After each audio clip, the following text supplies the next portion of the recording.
السلام عليكم البنات، شراكم شحوالكم؟ نتمنى تكونوا كامل لاباس وبخير وعلى خير يا رب. كما راكم تشوفوا البنات، اليوم درت لكم بوراك بلا صوص بيشاميل يجي بزاف بزاف. هاهي تبعوني نوريكم الطريقه. هنا البنات استعملت راس من البصله البنات، يكون صغير. استعملت معاه 2 حبات من الثوم، رحيتهم في لاشوار كما راكم تشوفوا. وعندي ايضا اسكالوب كما راكم تشوفوا. هنا سكالوب قصصتهم مربعات صغار هكا باش تزرب ترحيهولي لاشوار تاعي ونحافظ على لاشوار. نرحي سكالوب تاعي، وهنا في المقلاة استعملت الزيت وحطيت البصله تاعي وحطيت ايضا اللحم اللي رحيته. ونضيف ايضا البنات هنايا راح نضيف لها الملح، ونضيف ايضا الكزبر، ونضيف ايضا الزنجبيل، نضيف على راس المغرب فلفل الكحل، ونضيف ايضا على راس المغرب كركم. نخلط المكونات مع بعض. وهنا البنات حاولوا تحمروه جيدا باش يجيكم بنين.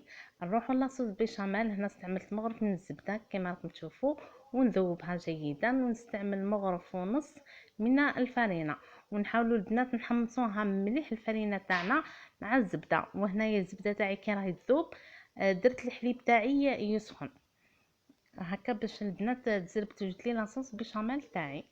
استعملت مغرف من الفرينه، وهنا زدت ايضا ضفت لها نص مغرف، استعملت مغرف ونص كما راكم تشوفوا. استعملت هنا 250 مليلتر من الحليب. ما نكثروش البنات بزاف من الحليب هكا باش تجي لاصوص تاعنا خافره. الحليب نكثروا منه كي نديروا الكراطه. هنايا راح ندير البوركس، ما نحاولوا ما نكثروش منه. كيما راكم تشوفوا نخلط المكونات مع بعض ونحرك مع التحريك المستمر. هنا البنات كي نشوفها بدات تختار لي، نحط الفلفل الكحل، حطيت مغرف كبيره من الفرماج، وايضا ضفت لها فرماج نابولي. بالنسبه للفرماج هنا اختياري تاع نابولي، حبيتي ديري ما حبيتيش ديري اختيارك. نخلط المكونات مع بعض كما راكم تشوفوا. وهنا البنات راني ندير في لاصوص بيشاميل واللحم تاعي راهو يطيب. كما قلت لكم البنات حاولوا تحمروا اللحم مليح جيدا هكا باش يجيكم البوراك بنين. هنايا لاصوص بيشاميل تاعي ذابت لي. هنا استعملت فرماج موندور، صدقوني البنات يعني ما شاء الله فرماج هذا موندور. ومن بعد نضيف اللحم تاعي مع لاصوص بيشاميل كما راكم تشوفوا. هنا البنات راني حمرته كما راكم تشوفوا، حمرته جيدا. نخلط المكونات مع بعض جيدا، وضفت لهم هنايا الدبشه. بالنسبه للدبشه اختياري، تقدري البنات تستغناو عليه.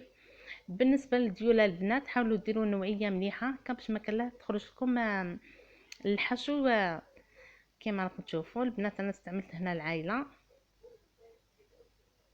هنا البنات راني نقلي فيه، هنا راهو طابلي. اذا حبوباتي هذه وصفتنا لنهار اليوم. اذا عجبتكم ما تنسونيش لايك. دمتم في رعايه الله وحفظه.